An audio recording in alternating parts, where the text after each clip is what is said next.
So what actually is the pelvic floor?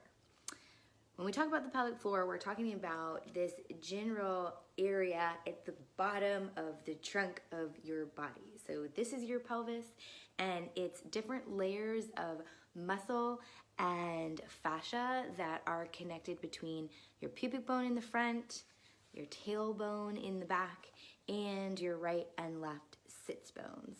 And the action that they do is to hold and support up the organs that sit in here. So let's see, we've got the rectum. These don't fit in that well.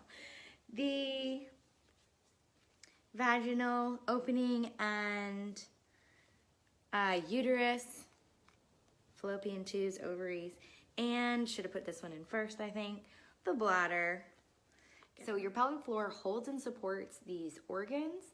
It helps with the function of your urethra and anus. That's why we talk about poop and pee here so much. It helps to stabilize the pelvis and helps with the function of your sacrum.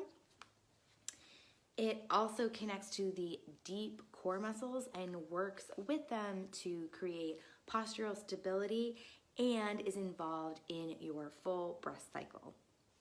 This is obviously a model of female anatomy, but male anatomy has this pelvic floor area as well. Typically, when the pelvic floor gets mentioned, the next word that gets talked about is Kegels. And Kegels are generally thought about as the contraction and release of this muscle group. And while yes, the pelvic floor does do that action and it's very important, there's also other actions that it does that are equally as important and don't get considered. So one of the reasons why I look at full body movements is that the pelvic floor assists in things like femur internal rotation and external rotation, stability in the acetabulum, the hip joint, and overall hip mobility.